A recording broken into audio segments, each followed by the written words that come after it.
Midnight in Arkansas, when Reconstruction was still a word people whispered like it was a sin. A dirt road under wet trees near the Arkansas River, and a young rider squeezing the reins with frozen hands. He is not drunk. He is not lost. He is running. Behind him comes the sound that, in that era, meant only one thing: hooves in a group, unhurried, because the men chasing believe the ending is already written. And in the dark, where nobody dares to look straight on, shadows move with white hoods. Men who do not want to be seen, because what they do would not survive 1 minute in the light. That night, they were not hunting a common thief.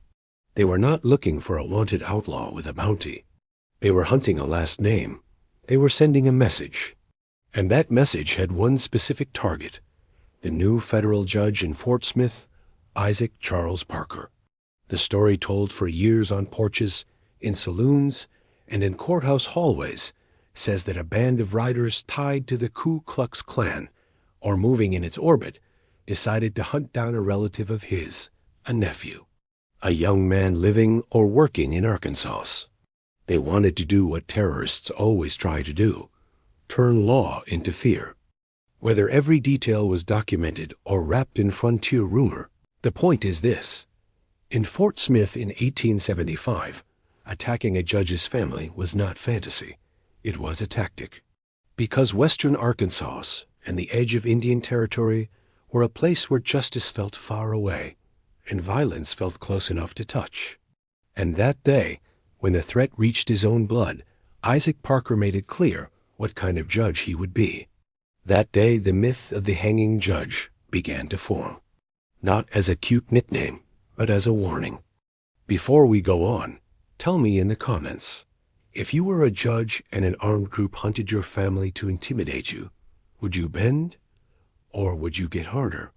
Because that is what was on the line here: the difference between a law that exists on paper and a law that actually holds. To understand why hooded men would dare to challenge a federal judge, you have to picture Arkansas in the 1870s as a political, racial, and legal minefield. The Civil War had ended a decade earlier.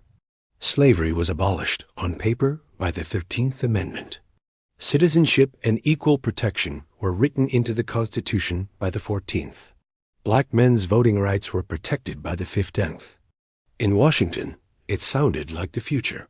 In the Deep South, and in this border strip around Fort Smith, it sounded like provocation. Defeat was not accepted as a loss. It was reframed as humiliation, and humiliation demanded payback. That payback was terror. In Arkansas, post-war politics was a constant brawl between Republicans, Unionists, freed people, and Redeemer Democrats who wanted to restore the old order without calling it slavery. There was election fraud, threats, and open violence.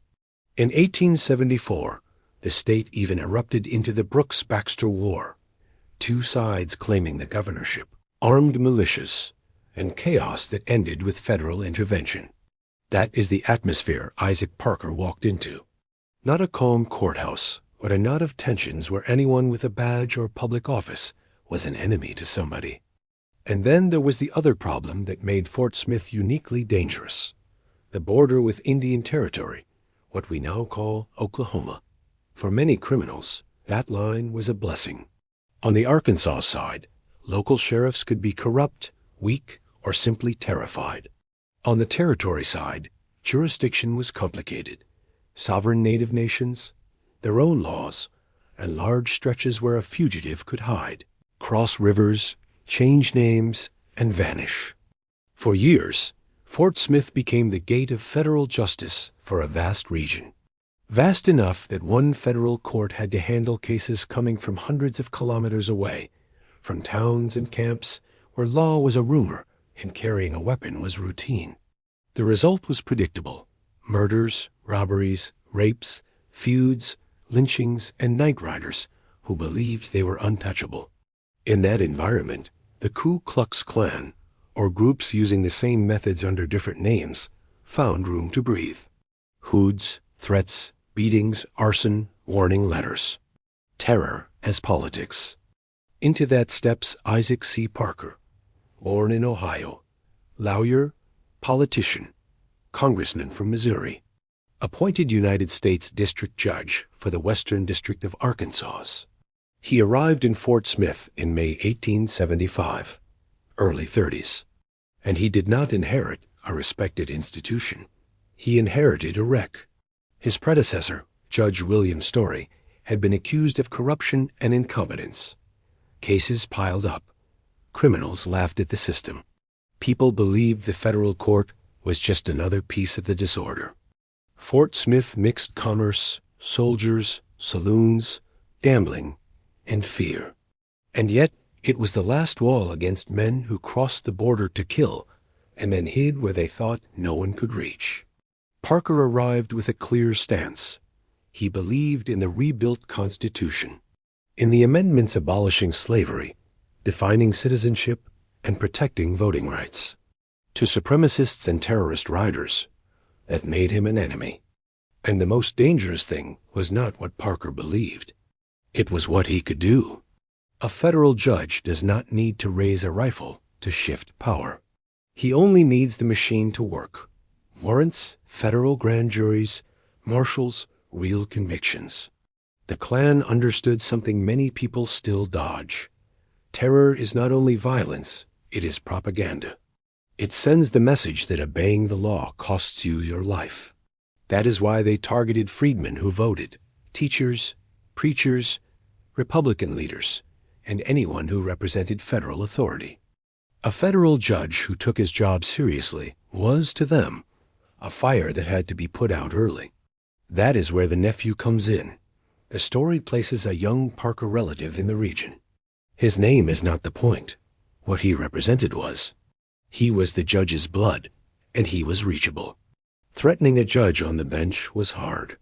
Hunting a family member down a dark road was easier. That is the sick logic of terror. If we cannot bend the judge publicly, we will teach him his last name can bleed. In that era, that threat was believable. People had watched lynchings go unpunished. Silence protected killers. Juries were the right kind. Violence flowed in one direction. That night, a nephew rides a road through low ground, mud grabbing at boots, damp crawling into bones. Maybe he came from a farm, an errand, a visit. Maybe he heard whispers. They are looking for you. Maybe he saw something that needed no translation. Men gathered, quiet, too coordinated to be drunks.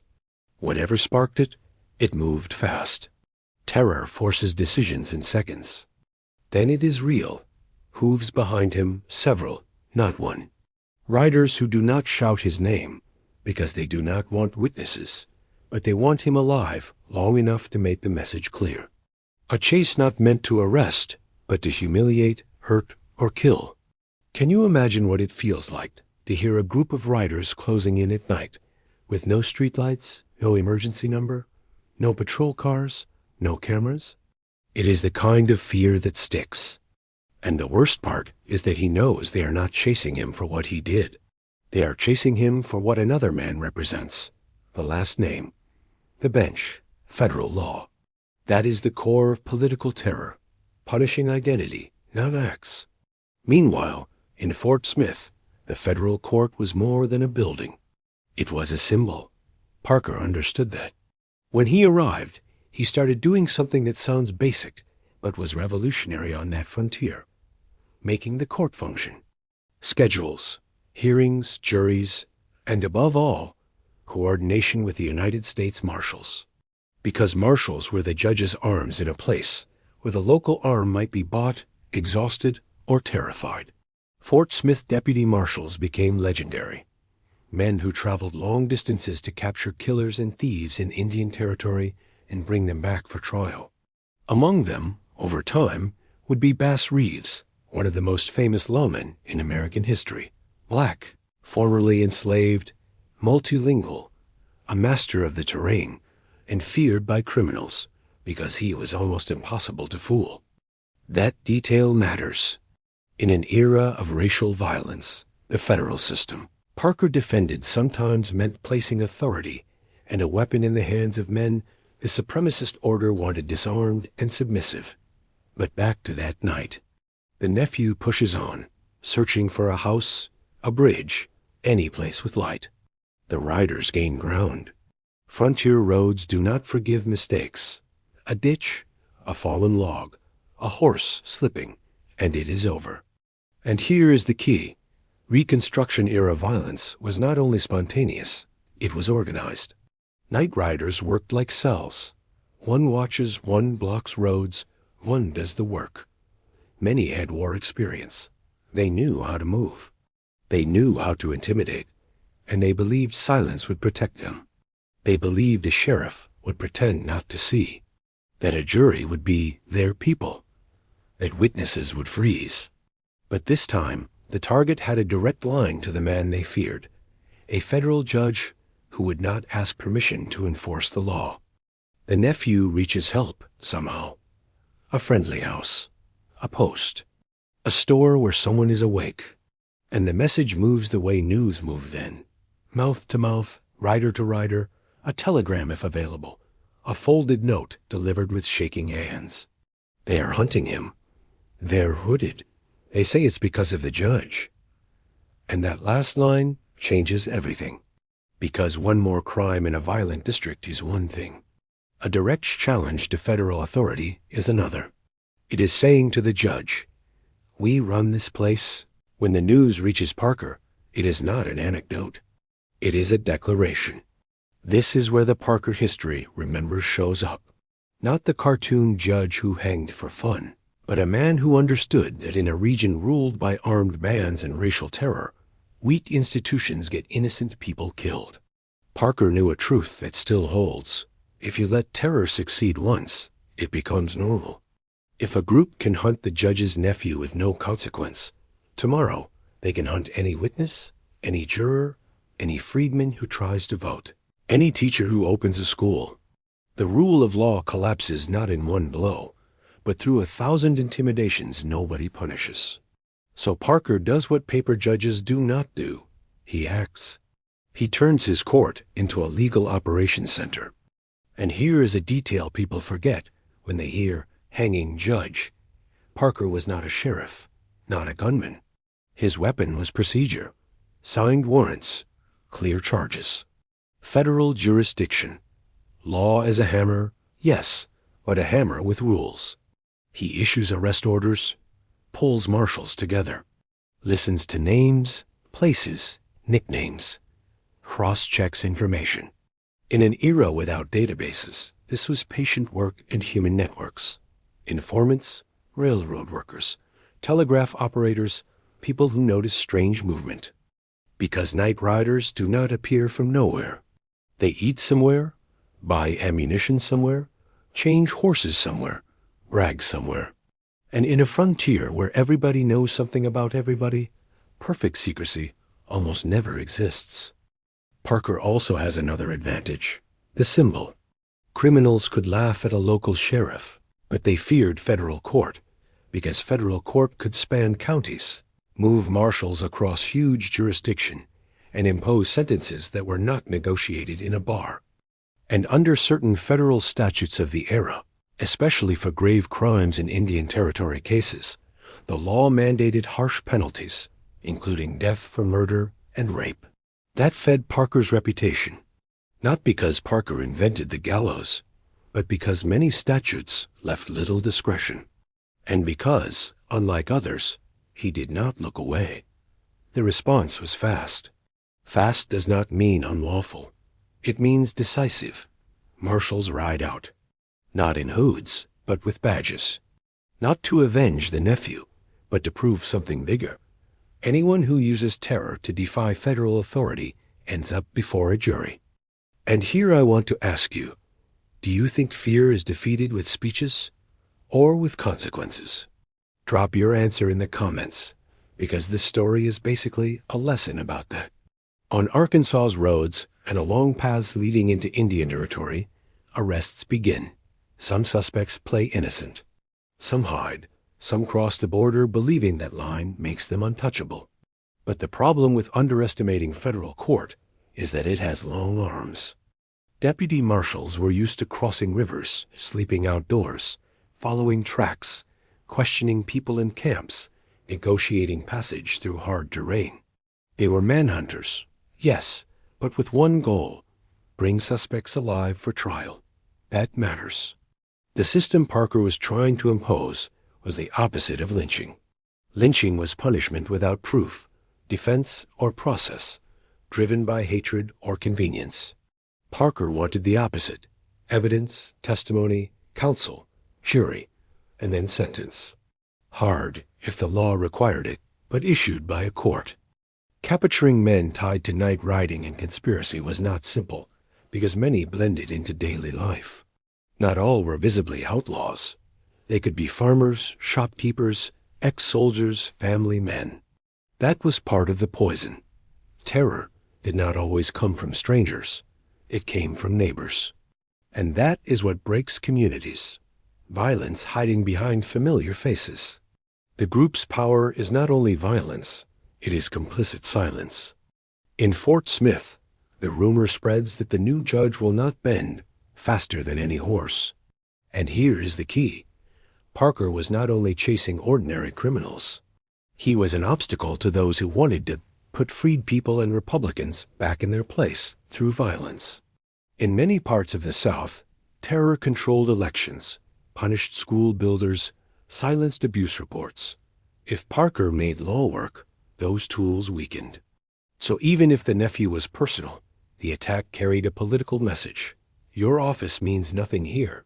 Parker answered with the opposite message: your hood means nothing to me.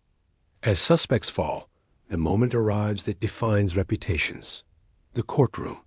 The men who commanded the night enter a new reality: irons on wrists, boots on wood, and a room where threats do not rule, questions do. Federal prosecutors file charges.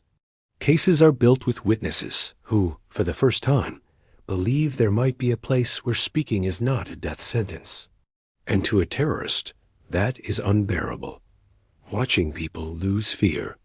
Because the Klan and its imitators do not survive organized courage, they survive isolation, each victim alone, each witness silent, each judge intimidated. Parker presides with the seriousness reporters notice. And reporters, in that era, helped manufacture myth. Some came for blood, headlines, spectacle. Others came shocked that someone was finally imposing order. It was in that climate that the nickname began to form: Hanging Judge. A sensational label reducing everything to one image: the gallows. But behind the myth were numbers and context. Under Parker, the Fort Smith court processed thousands of cases over 2 decades, an enormous load for one bench. He is estimated to have handed down around 160 death sentences. Yet fewer executions were carried out, around 79, due to appeals, commutations, retrials, or pardons. That fact alone cracks the simplistic myth of a judge hanging people for sport. And there is another uncomfortable truth: his court also produced many acquittals. Juries did not convict without proof. Defendants had counsel.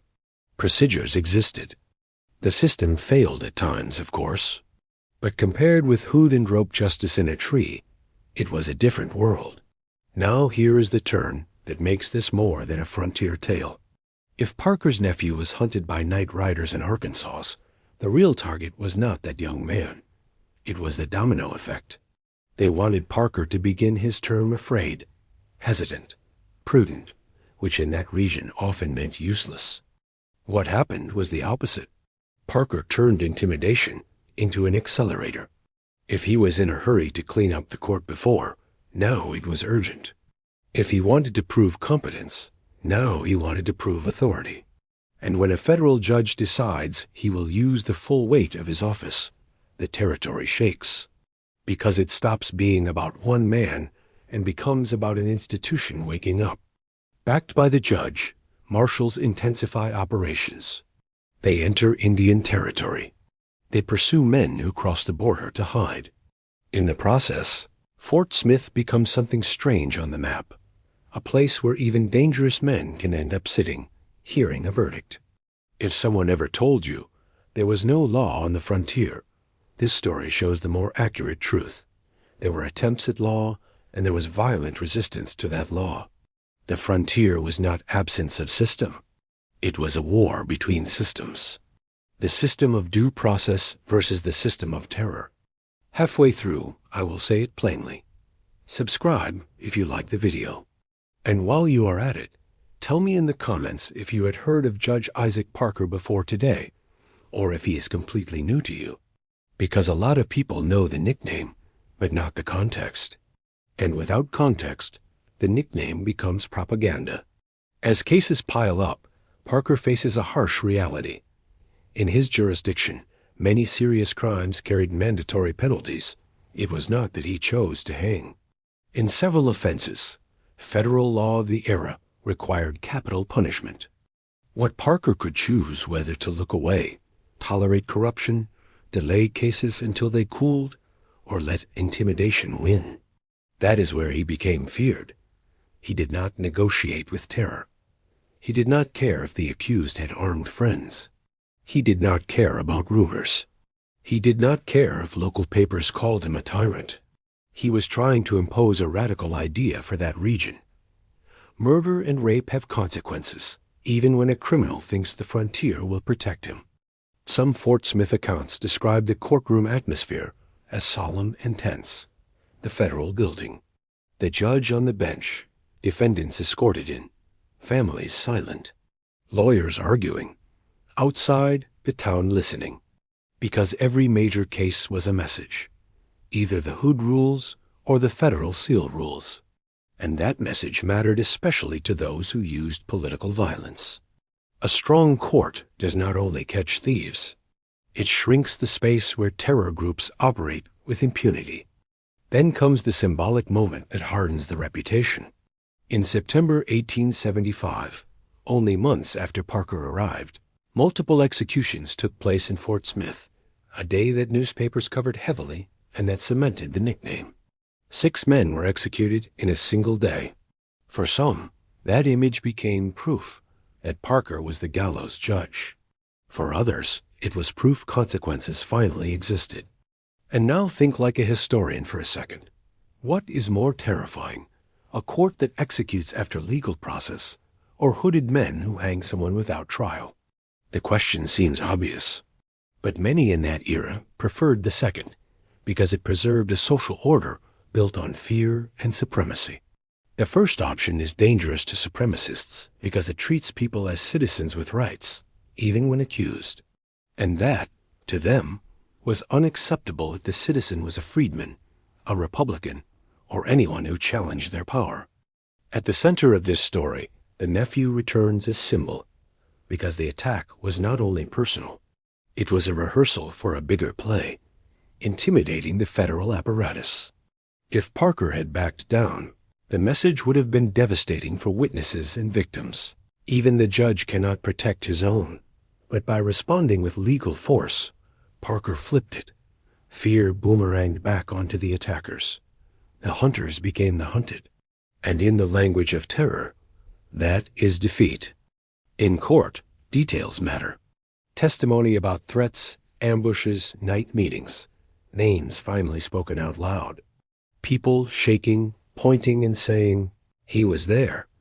If you have never been in a situation where telling the truth puts you at risk, you might not grasp what that meant in 1875. In small communities, testifying against a night rider could be signing your death warrant, unless you believed the court would back you. Not with words, but with patrols, arrests, and real jail. The defendants learned something uncomfortable. The hood is useless on the witness stand. The jury listens to evidence, not symbols. The prosecutor asks dates, places, actions. And the judge does not flinch at stares. Imagine the psychological shift, going from ruling the night to becoming a name on a docket. That crushes the ego of anyone fed by impunity. And if you want a brief dark joke, trying to intimidate a federal judge by hunting his nephew is like trying to put out a fire by pouring oil on it. It rarely ends well. Federal law in that region had a strategic edge too, because it covered Indian territory. The Fort Smith court was one of the few places able to pursue criminals moving across jurisdictions. That meant its functioning directly affected violence. If people knew crossing the border would not save them, crime became riskier. And when crime becomes riskier, terror loses profitability. Yes, terror is also a power business. Invest violence to buy control. Parker also understood justice could not be only punishment. It had to be legitimacy. That is why he insisted on process, juries, lawyers. And still his reputation was defined by capital punishment. By many accounts, Parker did not celebrate executions. He saw them as a grim consequence of the laws in force and the severity of the crimes. Over time, he even supported reforms to allow more options and more review, because he understood the danger of a system without meaningful appeal. That nuance rarely survives popular stories, because sensational history sells better. The cold judge, the gallows, the Wild West. Reality was more complex. A judge trying to impose legality in a place where many preferred chaos, because chaos gave them power. Now we connect the story directly to Reconstruction and the Ku Klux Klan. Racial and political violence was not collateral damage. It was a tool. Supremacist groups attacked black men for voting, for working outside old control, for organizing, for claiming rights. They attacked Republicans for representing a new order. They attacked officials for enforcing federal law. Hunting Parker's nephew fits that pattern. Punish federal authority for disrupting the old hierarchy. If intimidation had worked, the message would have been clear.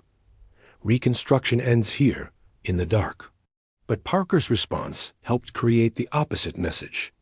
At least in his district, the federal government could still bite. That mattered because by 1877, federal Reconstruction support weakened and in many places collapsed. When support was withdrawn, violent groups returned or transformed. In Arkansas, as elsewhere, political power shifted and black rights were attacked through laws and violence. National history often describes that retreat as political fatigue. For many communities, it meant exposure.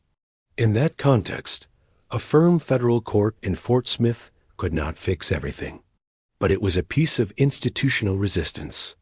The Nephew chase, whether fully documented or strengthened by frontier memory, became a useful story because it explained what people were seeing. Parker would not back down. And when a powerful man refuses to back down, terror has two choices: escalate or hide. Escalating against the federal government was risky. Hiding meant losing control. That is why every arrest, every trial, every sentence was more than a case. It was a narrative battle. Who rules here? The knight or the court? Do not romanticize it. Justice in that era had inequality. Prejudice existed. Juries could be biased. The death penalty was final. Prisons were brutal. And still, compared to the Klan's justice, it was a leap, because the Klan did not want justice. It wanted racial hierarchy. Parker, at least by mission, wanted federal law. And in 1875, that difference could mean life or death for someone who only wanted to live free, vote, or work. Pause and feel the symbolism. A judge supporting amendments that recognized citizenship and the vote, arriving where many saw those rights as a threat, and being greeted by an attempt to intimidate his family. How many people would have chosen to keep a low profile? How many would have understood the message and looked away? Parker chose the opposite. He did not shrink. He got bigger. And that is where the nickname grows, because his court started producing consequences people were not used to seeing. The frontier suddenly had teeth. In the popular imagination, the hanging judge is almost a movie character. But what makes him truly interesting is not the gallows. It is the political and racial context. A federal judge facing an ecosystem where supremacist terror and ordinary crime fed each other. Outlaw impunity normalized night rider impunity. Political intimidation kept witnesses silent in ordinary cases. Everything was tied together by fear. Parker tried to cut the circuit with something simple and brutally effective, a court that refused to be decoration. And now the image that sticks. The men who thought they could hunt a Parker in the night learned the day exists too. And in Fort Smith that day had a name and a seal. Arrests, chains, a federal building. A judge who looks down from the bench and will not be impressed. A room where hoods do not work. And a community that, for the first time in a long time, feels the law might not be a joke. If this kind of story, where politics, violence, and justice collide, is your thing, tell me in the comments what other figure from that era you want next. Bass Reeves, the Indian Territory Marshals, or Reconstruction conflicts across the South. And tell me this too. Do you think the nickname Hanging Judge was fair? Or was it a way to reduce a complex struggle into cheap shock? Because that is the final layer here, memory. Parker is remembered for the gallows as if it were the whole story. But what should be remembered is why the gallows appeared so often in that court. The territory was flooded with violence, and the old system of impunity and night terror had made crime a habit.